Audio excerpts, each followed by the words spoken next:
What's up, guys? Hope you're doing well today. I'm going to cover a couple of things on the John Deere 652R standard mower.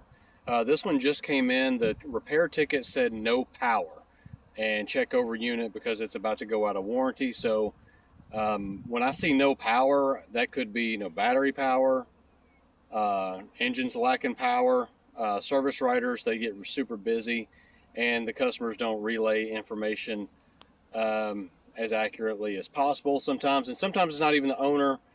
A lot of these landscape companies, someone else drops it off. So a lot of times we get very vague things, like it might just say pulley or something like that. It's kind of annoying, but it's one thing we have to deal with. So today we got the 652R. Ticket said no power. I go out there to crank it up, nothing. I turn the key, nothing. So first thing I do is, well, actually, since both of our forklifts were being used, what I did is I just cracked these. It takes a 5/8 wrench. I cracked these and I just rolled it into my bay. All right, and I didn't even feel like getting a boost box or whatever, because a lot of times that's not the problem. This battery looked kind of old, so I figured it probably needs a new battery. But every time I turn the key, nothing happens. First thing you want to check is the battery. Even if you just replaced it a day or two ago, maybe the charging system isn't working. You need to verify. It's kind of like math or building a house. You got to start with the foundation. You got to make sure your battery is good.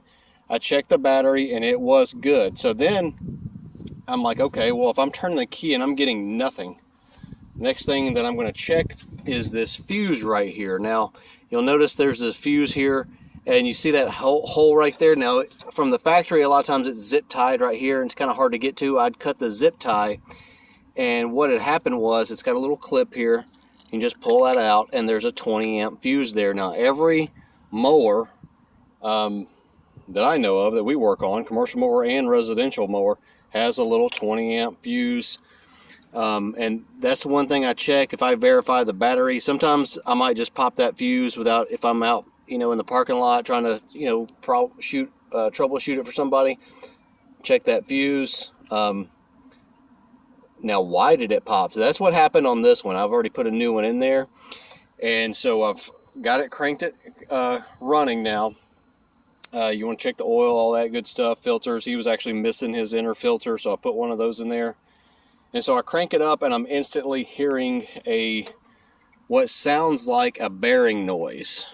Okay, sounds like imagine having some gravel in a cup and then wrapping that cup up in a box with a towel in there, and you're just kind of shaking around. Kind of just sounds like a distant kind of growling noise. The blades weren't engaged, so I know it's either the clutch or the drive belt or traction belt. Some people call it traction belt tensioner. I call it the drive belt, or it's the belt that turns the hydrostatic transmissions. So I knew something was going on, and I'm going to show you what was going on. And it's the belt was stretching. So the drive belt is actually stretching, and it's making contact. Let me turn my light on here so you can see. So this is the tensioner, and this is the sheave or pulley that goes on the bottom of this transmission right here, this hydro. And see how it's touching? Now, once I put a new belt on there, this will be more like way over here. It's just this belt has gotten stretched. That is not a warranty item. The belts are wear items. You have to replace that. So I'm going to be replacing that. And then once I just came out here to the field to just kind of drive it, get it warmed up, test it out. Always check the fuel. See if there's dirt in there. Check all the filters and everything. So what I'm going to do, I'm going to crank this up and let you guys hear what it sounds like and see that pulley hitting. So choke it a little bit.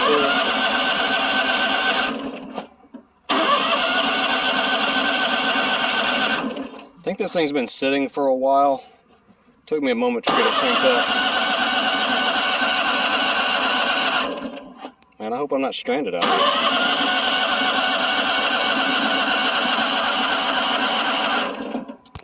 Well, I finally got it cranked up. I think it may be flooding or something. So I let it sit for a second. It cranked up after sitting for a while, but you can hear this noise. I think we might have something else going on here too, in addition to this, but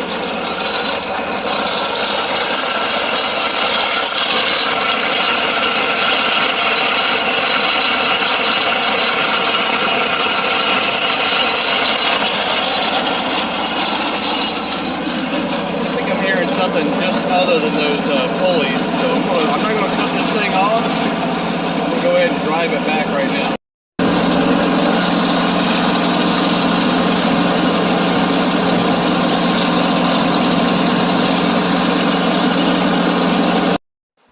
All right, now I got it back in my bay and I got it securely, safely jacked up. I'm going to remove these belts and just, easily remove that one on the left side. This one takes a little harder, more effort to do, especially with one hand. I'm holding the camera right now with one hand, but I will get it. I'm determined to get it. Sometimes you can push it down or pull it up, whatever. Go around this one. It's just a little tighter. Now you could just pull the tensioner a little bit if you had two hands available, like this right here. Boom, boom. Easy. So now I'm going to get under here and take a look at it. I know I'm going to have to remove the scalper, the striping deal right here. Takes two 13mm bolts. I'm going to have to remove that caster wheel. Let's take a look at this clutch, and what in the world? Look at those bearings. That is worn out. That is bad. Now here's another thing I noticed. That bracket right there is the clutch stop, and I'm going to rotate this clutch. You got to have it wiggle a little bit. See how the clutch housing is almost worn out? I've never seen one that bad. Now what will happen is once that little piece on this clutch housing breaks, that clutch is just going to spin around, rip the wiring harness and everything. Now here is where you see that drop belt for a second there, tensioner touching that hydro pulley.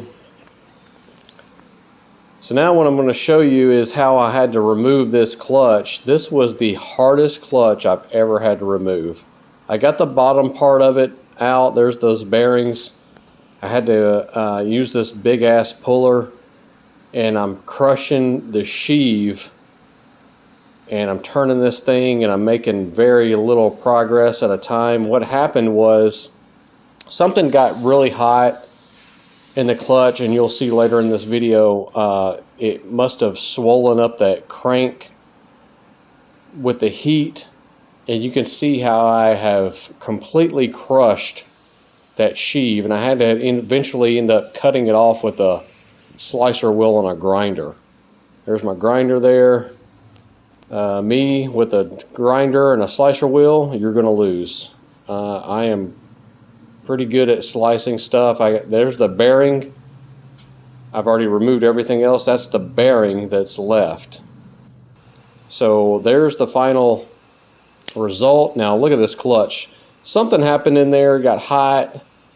I don't know. This is a $550 clutch all day long that this customer is not going to have to pay for. This is going to be covered under warranty. They will have to cover the drive belt here. I'll show you, but man, this is the bearing that was at the bottom of that clutch you just saw a moment ago. I got it all cut off without any damage to the crank. You got to be very careful with that slicer wheel not to cut into the crank anywhere. Looks pretty good. That's the drive belt pulley right there at the very top you're seeing on that crank. And I can tell that this thing, just with the coloration, that it got super hot down there at the bottom of that crank. So this is a little cheater thing. I made another video on this once before. I use a ratchet strap to hold the tension off of that drive belt tensioner arm, and it makes it just much easier to do this. Now I don't have to sit there and fight and struggle against that tensioner with I know a 1/2 inch ratchet fits into that tensioner arm, but I don't want to have to fool with that. Now when you do this, you want to make sure you have enough gap between here and the other spot there, between that pulley there, to allow yourself enough room to get the belt through there. So I'm going to start prying this, and see, I'm showing right now, I know that's where the 1/2 inch ratchet goes in there, but now I can just easily, one-handed, while I'm holding this camera, see, I'm showing right now, I'm showing the pulley how when it hits the bottom of that crank, it stops. So that bottom of that crankshaft has swollen, not allowing, oh, found the keyway there on the top. Forgot about that. See how there's a keyway there? I'll put that back in later after I change this belt. So now I'm going to take this belt out. You don't have to do anything except release the tension at just the right spot to get this belt out. Now see, I just got just enough room to get between those two. And I'm doing this one-handed, where I see other guys struggling, cussing, throwing wrenches through the wall, pissed off. I'm like, dude, use the ratchet strap. And they just refuse to do it. I don't know why. Anyway, that's easy. Take that one out. Put the new belt in. Super easy when using the ratchet strap to do it.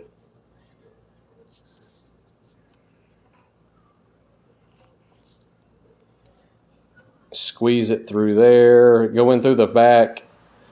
Wrap it around the pulleys. Get it all, you pretty much got to use 2 hands to do all that. Got it in place, got the tension off of it. Now I'm going to show you the distance.